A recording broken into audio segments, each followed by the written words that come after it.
Thank you again for joining me on the history of the papacy. I am your host, Steve, and we are a member of the Parthenon Podcast Network, including Scott Rank's History Unplugged, James Early's Key Battles of American History, Richard Lim's This American President, and now featuring Josh Cohen's Eyewitness History. Head on over to parthenonpodcast.com to learn more. I'd like to quickly mention, as I want to do, that we are on Patreon at patreon.com/history of the papacy. There's 4 tiers, each with their own unique benefits. But the big one is the inclusion on the history of the papacy diptychs. But not only that, you get bonus audio and video content, Pope Coin, monthly book drawings, early content, and ad-free early content. Sign up early so that you can have your name at the top of the lists. Now, let us commemorate the Patreon patrons on the history of the papacy diptychs. We have Roberto, Joran, William, Brian, Jeffrey, Christina, John, and Sarah at the Alexandria level, Dappo, Paul, Justin, and Lana, all of whom are magnificent at the Constantinople level, and reaching that ultimate power and prestige, that of the See of Rome, we have Peter the Great. Today, I am joined yet again by scholar Annie Humphries to discuss how the Vikings/Norse developed their views on their own traditional religion in light of their interaction with Christianity. We will also look at how the Norse in Ireland absorbed, developed, and even used Christianity to advance their position in Ireland during the early medieval period. Christianity was well established in Ireland by the time the Norse arrived, and Christianity was a powerful cultural force for the Norse to adopt, but also adapt to their own goals and needs. I am very excited to talk about this topic, and with that, here is the next piece of the mosaic of the history of the popes of Rome and Christian Church.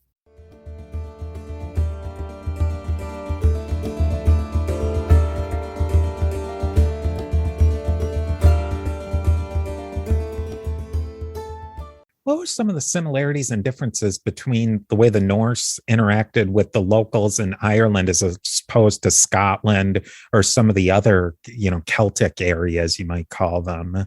Ooh, that's a good question. I feel like Alex Wolff would be the one to read the books on, because I have a personal interest in the Isle of Man, but I don't think I'd be able to systematically talk about the relationship of, say, Picts or people in Eastern Scotland, and their relationship with the Norse there. I haven't studied it enough that I'd be able to I'd be able to talk about it in detail.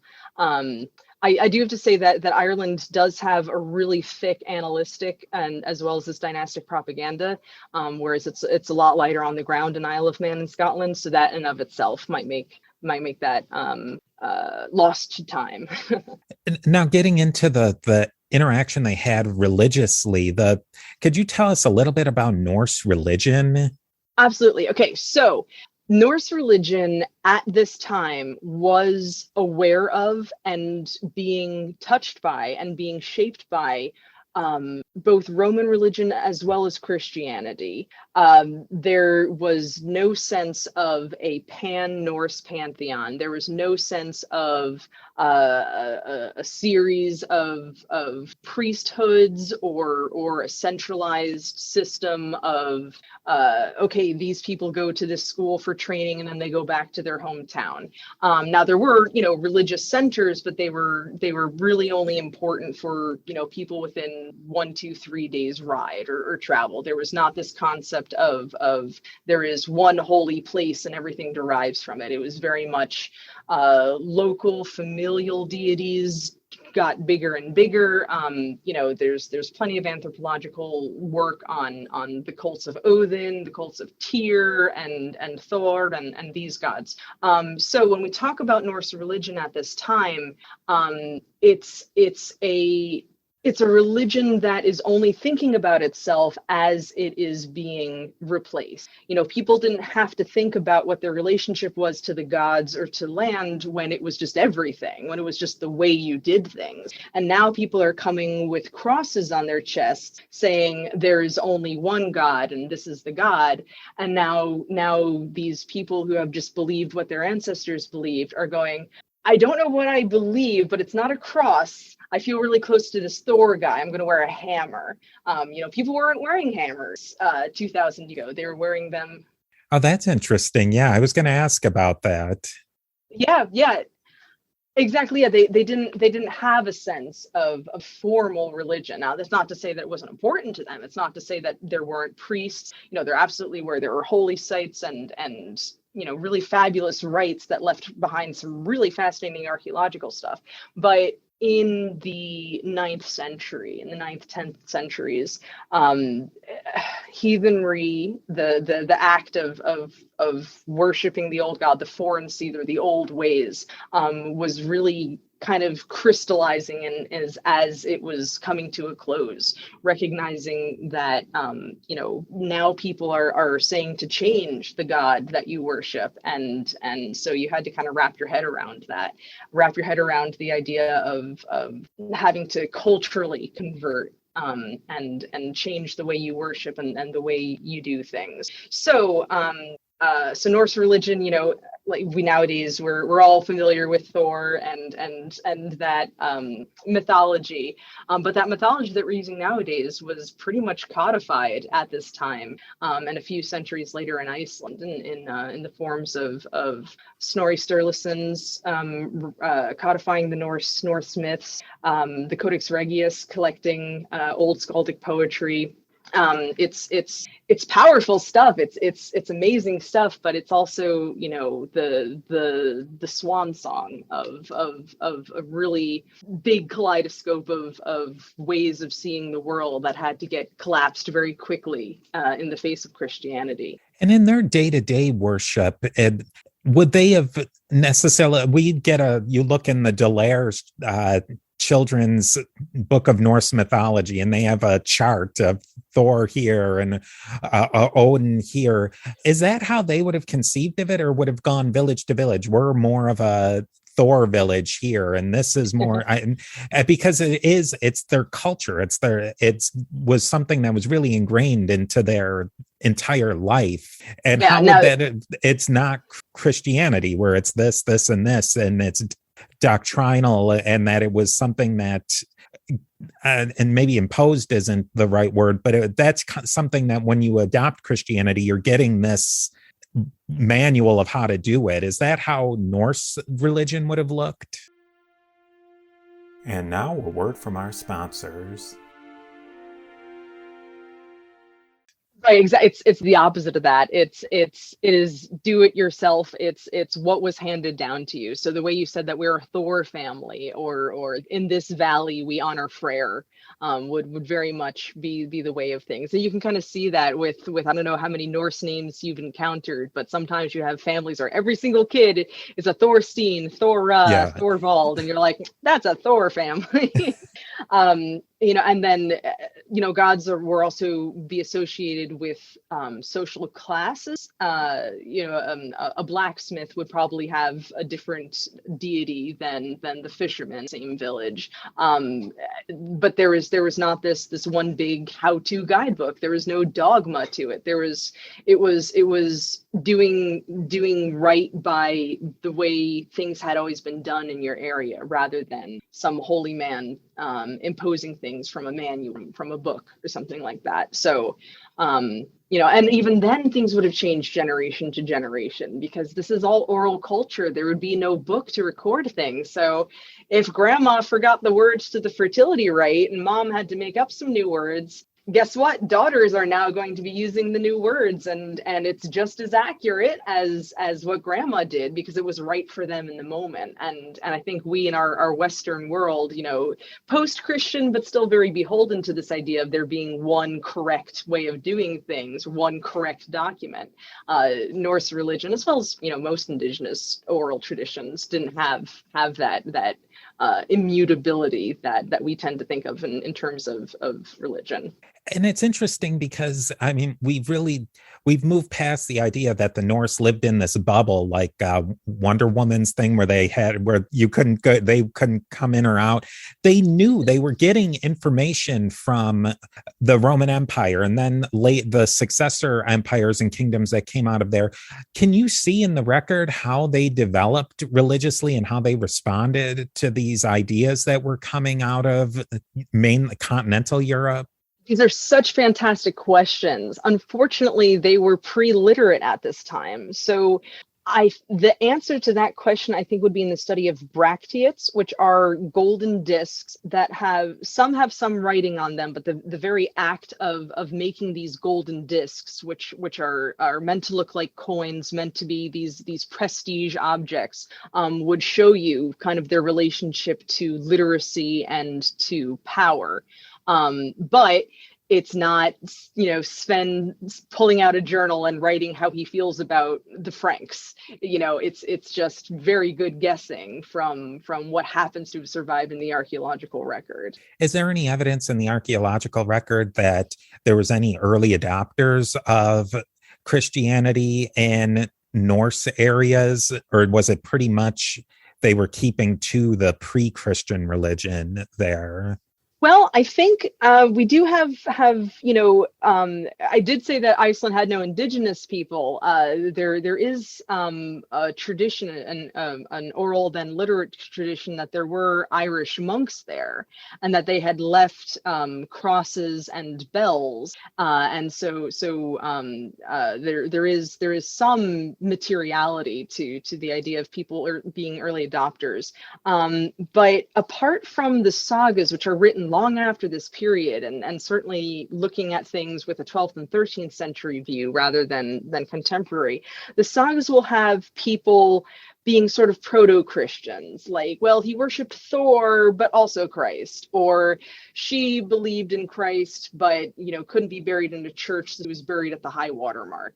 But I personally think those are more 12th and 13th century celebrating of the ancestors. I can't imagine somebody tapping into Christianity, which is such a pan-European phenomenon at the time, and, it's Christendom, and then saying, right, cool, I'm Christian now I'm going to go back and live with my horse meat eating relatives and just pretend it's all good. I think to have become Christian before it became politically expedient would have meant leaving your family, would have meant leaving your community, and I'm not saying it couldn't have happened, but I can't see it as something that could have been adopted early by people who would just stay in their lives. And then jumping over to Ireland, now they're really interfacing with a Christian society that has Christian institutions and a Christian mindset. You mentioned that in some of the places, the Norse, they were bringing their families, and you see a really big difference between a group that goes to settle a new place that brings their children and their wives and their extended families, and then they're not necessarily marrying into the local culture where they have to figure out that kind of messy situation of what we're going to do. What do we see in Ireland with those? Because there's intermarriage, but there's also people settling with their families and bringing a lot of that cultural, their cultural furniture with them. Oh, I like that, cultural furniture. Yeah, I just thought of that too. So because I'm, reading this dynastic propaganda. Because baggage, I'm sorry to interrupt, baggage seems, that's loaded, but furniture isn't yet. Yeah, no, baggage is that's very loaded. It's loaded, it's heavy baggage. So since I'm dealing with dynastic propaganda literature, what I'm reading isn't very likely what actually happened, but it at least touches on cultural ideas of what happened. And so in the text I specifically study, like right now I'm thinking of the Cogad Gael Regaliv, the War of the Gael against the foreigner, this absolutely sprawling text where it said that when the Norse came, they recognized that people were both deferring to the power of and also giving most a significant amount of money to their abbots, to the local abbots. And so the Norse would just step in and say, I'm the abbot now, look at me, I'm the abbot now. And so they would take over churches, and thus receive all the power and blessings that and material wealth that the abbots had. But only in one place does it kind of indicate that this was a religious transfer. In the Macabre, there's this fantastic little throwaway line that's engendered so much scholarship, where Turgesh, this super Viking who's conquered so many lands, has taken over Clonmacnoise, which is this very big, powerful monastery on the Shannon River, the largest river in Britain and Ireland, at Athlone, at the highest point you can cross it, the ford of Lyon. And so at Clonmacnoise, Turgesh's wife Ota takes to the altar, according to the source, takes to the altar and performs witchcraft to give answers to her audience. So it's this very sexy, very cool little throwaway line that just is so powerful.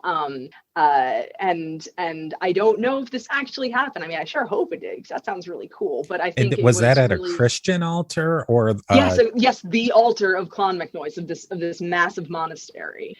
So absolutely sexy and sacrilegious. Now, if this whether actually happened or not, I don't know, but it certainly captured the 11th century, when it was written, the 11th century idea that these Norse are coming in and bringing their families and their heathen ways. Now, so the Kaga does this sort of kind of sexy thing. Another one of my sources, the Kurhulavassari saga, Claire Downham did this fantastic article about how there's kind of different kinds of Norse, and they're different by how adjacent they are to Christianity. So there's the Lochlani and the Danner. And so the Lochlani are, these heathen brutes, and just have no morals, nothing good about them. But the Danner, well, see, according to the source, see, they are pagan, but they don't eat meat or sleep with women after a battle, as kind of, and also they worship Saint Patrick too when it's convenient to them. And again, I don't think this actually happened, but it does reflect cultural ideas that there were steps for the Norse, that they could be heathen but also Christian adjacent. They could be, interacting with churches respectfully. They could be worshiping saints alongside their gods. It wasn't an all or nothing. Before we dig in a little bit deeper into some of the specific, how did the organizational, sort of the government structure change when the Norse came? Because there's these kings in Ireland, and they have a really unique system, but then you have the Norse coming in with their system. How did those two, were the Norse completely running the show? Did they impose their governmental structure, if you will, on the Irish? Did they sort of blend together? Well, the systems were very similar. They were pretty much might makes right. Now there were all kinds of machinations on the Irish side about dynasties, that I have the right to be the king of this region because my ancestor is so and so who claimed this land 1,000 years ago. So there are all these machinations, but the Irish were also really good about rewriting it when it was convenient. That Coggagal that I spoke about was basically this long thing to explain why Brian Boru, who came from a sub vassal family to become the High King of Ireland, well, they did some really fancy footwork to say, well, actually, his ancestors were the buddies of the ruling family in his area, and actually they had decided they were going to switch the kingship between the two of them. So he's just picking up old ways of being. So genealogists were not above making the current problems things that had been solved in ancient days. And so the Norse were capable of being written into this, because as they intermarry, as they as they're raising children who are part of these dynasties approved by the genealogies, they're also constructing these towns that are associated with them, and so they become the embodiment of these towns. In the Cogad specifically, when the Dune, the fortress of Dublin, is taken from Sitrick, his name you can hear is Norse, although he himself was from a mixed family. When he reclaimed his fort, when it was given back to him, it's specifically written as Adun, his fort. It was this concept that the Norse have the towns. And in another source, the Kahram Kelikan Kashal, the Norse go into battlefield as cities. There's this big thing about how they always wear armor. Now, I'm pretty sure the Irish would have been wearing armor too if they could get their hands on it. And I doubt every single Norseman was able to afford armor himself. But in the stories, all the Norse are covered in armor, and they walk in a city of spears, a phalanx of a town coming onto the battlefield. So I think this urbanization made a space for the Norse in the fabric of Ireland, because there were monastic centers, there were these, proto towns, proto trading centers, but outside of the Roman Empire, they had never had the oppida, they'd never had the castrum, the military towns, and so the concept of a place that existed solely for commerce, solely for artisans, solely for international trade outside of Ireland, came with the Norse. And so their space in the landscape was the town. And so that's how they inserted themselves into Irish politics. They were the keepers and the arbiters of the towns. And then, so they come, and in sometimes they take on this role as, oh, I'm the new abbot in town, as sort of a political position. Or you have maybe this, even if it's apocryphal, it's a cool story of a woman doing a scandalous thing at the altar. How did they evolve into Christianity, the Norse, and then turning into the Hiberno Norse? So there were these intermarriages happening, and while it seems strange to us that we think you'd hear all about, say, a Christian Irish woman converting her Norse heathen husband, we actually don't hear that much about it. It doesn't seem to show up in the sources as much as it does on the continent. But Christianity was very politically expedient. It helped kings, these Norse kings, who already derived their authority from outside of Ireland, because they knew that they couldn't rely on the local dynasty to always support them. They had to look overseas as well for support.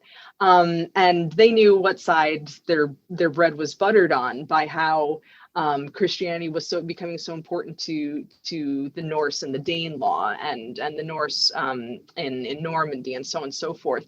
So when the aforementioned Sitrick founded Christ Church Cathedral in Dublin in the 11th century, it didn't look to Armagh or even to Kildare, these Irish centers of power. It looked to Canterbury, because it was about bringing Christianity, but the authority of of English Christianity, of not Irish Christianity to Ireland. So this conversion to Christianity, again, we're not going to have Sven writing about why he chose to get baptized today. But it really seems to have been this sense of, we're surrounded by Irish Christians, we interact with English Christians, we're going to have to become Christian one way or another. Let's become English Christians so we aren't bound as much to the Irish Christians and their way of doing things. Oh, so that's interesting. So that's kind of another conflict point, because we have the conflict between the Irish Christians and the English Christians over Easter controversy, and the Vikings the Norse rather, they're falling more towards the English way and the continental way. Yes. Things are done over the Irish. Yes. Yeah. Now, we do know that they really like St. Bridget, and so we can actually trace Norse settlers elsewhere by them founding churches to St. Bridget, which personally I think is really very cool. But yeah, for the most part, they wanted to use Christianity as a means to leverage their international politics across Northern Europe. So to them, it made a lot more sense to plug into Frankish and English Christianity. And now a word from our sponsors. Now, this is always a tough question because there's really no statistics, but generally speaking, as far as a part of the percentage of the population, would you judge that the Scandinavians, the Norse, were they a little percent of the population, and especially compared to maybe other places, how much of an influence or an impact were they percentage wise, even though we have no idea of really percentages? Well, you know what? If you go into this question not expecting much, you can get a lot. So I'm not going to be able to toss out a single number at you, but I can tell you what kinds of sources we can look at. Now, the very population of Dublin, which was the largest of the Norse towns, is still vastly all over the map, because if we go just by what's been discovered, then, no more than 1,000 people. But Paul Holm has done some really fascinating calculations on how many people would have been required to keep up the size of the fleet that was historically attested at Dublin. And now we're talking thousands of people. And so now, are we saying that the people who live within the walls of Dublin are counted? Or what about a suburb? The hinterland, the Dublin Skier, or Dublinshire, the area that traded with Dublin. How many of these people are considered Norse? How many of these people are considered culturally Norse? Maybe they speak a Norse language. How many of them are ancestrally from the Scandinavian lands? We don't really know. And then Limerick, Waterford, Cork, Wexford are going to be smaller numbers because they never had the population size of Dublin. So in that case, I mean, you're guessing as to the population of all of Ireland, and now guessing as to the population of these towns. We can't be talking more than single digits of the population. But what I think is really fascinating is that when you look at modern genetics, you do have a not insignificant portion of Scandinavian genetics, or originally from outside of Ireland, in these city regions, in people from Dublin and Limerick and so on and so forth. And I think that has to do with the fact that cities have just always had higher population growth. Supposedly these redheads in Ireland are from the Scandinavian population, but specifically because the Scandinavian populations were in the towns, you're going to get more people and a higher percentage of the population. So to answer your question, I think we're talking, 2, 3, no more than 5% of the population in the 9th, 10th, and 11th centuries. But these people who were descended from the Norse became known as Ostmen when the Normans came to Ireland, always had this kind of advantage of being artisans and craftsmen and townspeople. And so they probably had a higher population growth relatively to the rest of the island. That means that they're now genetically better proportions. I always think this is an interesting question to pose to scholars, especially somebody who studies the texts. What's a text? If somebody was digging through their basement and found the perfect text, what would that look like to you? The Indiana Jones moment. The Indiana Jones, yeah, where I can translate it as I read it. I think that's a great question. I think for me, a really great text would be a saga written in Norse and Middle Irish, so we could see, how, like, a Rosetta Stone of the two languages relating to each other directly, that talks about the Norse and how they feel about the Irish, and the Irish and how they feel about the Norse. I don't think that would be something that medieval people would be able to articulate in a way that we modern people would want it to be like, but I think that would be ideal for me. Some kind of dual origin written out in a bilingual way, or a guide how to become a Norse for the Irish and how to become Irish for the Norse. Then I'm always fascinated too about this, and I love to ask scholars. Now, these texts you're looking at, they're in Norse, a form of Norse, and then they're also written in Irish. Are you also looking? Are there Latin texts? What's kind of the the textual language that you're looking at here? So for my PhD project, all of my texts are in Irish, in Middle Irish. And Middle Irish was 9th to 12th century. So it's actually coterminous with Old Norse, which was also 9th to 12th centuries. But we have Old Irish as well, whereas we just kind of have Proto-Norse. So Middle Irish, Old Norse, same time period, even though they've got different names. So these texts are all in Middle Irish. Now there are a few little bits and bobs in Latin, and there are more things written in Latin in the annals, because they were meant for more of a clerical audience, more of a this is our contribution to a history of the world. But the dynastic texts I'm looking at were written to be read aloud, used as authority by people outside of the church. So that's why they're written in a vernacular language. So I personally have, read texts in Latin, but my wheelhouse is much more in vernacular texts. What stories are people are telling about themselves? When you approach these texts, are you reading English translations? And then when you want to kind of dig into something more, are you looking at the source language? How do you do that? So I am lucky in that my three major sources have all been edited, but not very well.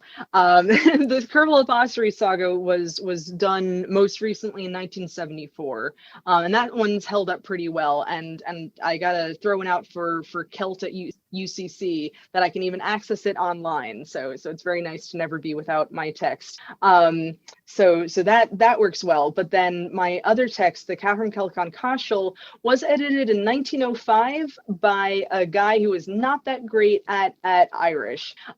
So while I am very, very thankful again that I can look at a photocopy of this book, I've definitely had to refer to the Irish script on screen, and take a look at the manuscript, because sometimes the scholar wasn't quite sure what he was looking at. And then the Cogad Gael Regaliv is just, it's an incredible work, and supposedly there will be a new edition of it coming out any decade now. But as of right now, the edition that everyone still uses is from 1857. Oh, wow. Yeah, exactly. And it's a great book for the middle of the 19th century. Again, it was a really fantastic publication for its time, and I'm very thankful to stand on the shoulders of giants. But so much scholarship has been done on it that I do need to take a peek at the. I haven't found an excuse to look at the Book of Leinster, which is one of the oldest books in existence in the Trinity Library. I kept really hoping I could find some reason, but I think I'm at the end of my project now. I won't be able to. But to look at the digital versions of the manuscripts and kind of double check the paleography and things like that. What are some of the hot new things coming out in scholarship right now and what you're studying? Like, what's really getting you excited? Well, honestly, Stephen, the things that get me most excited about this work are breaking down ideas of a fully white homogenous Europe where people are interacting with each other in modern ideas of European identity. That was just not a thing. These are people who are not living in a fantasy land. These are people aware of the Silk Road of trade outside of Europe. They're aware they're in a backwater. If you look at medieval maps, England and Ireland are squished way down on the bottom. They are definitely aware of themselves as kind of on an awkward peninsula outside of the major engines of North African and Central Asia and Western and Southern Asian trade. And so things like that globalize the Middle Ages, that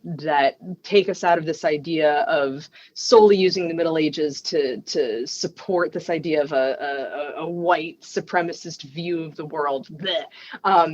That's the kind of stuff that makes me really excited. So while, yeah, I'm not going to be curing cancer by writing about the Norse, I do hope that I can at least get people questioning the idea that there was a homogenous Europe where everyone was happy with each other, and it was in a bubble and blah blah blah. I think seeing the way that pre-modern peoples interact with each other still has really big ramifications for how nations and different peoples today need to think about and react to each other. Yeah, it seems that some of the older scholarship, it's all trying to fit things into narrow boxes, but not really trying to understand how they understood themselves. And that seems to be what you're trying to do. Exactly. Yeah. Yeah. The very concepts of how ethnicity was generated and taken upon and changed even within people's lifetime.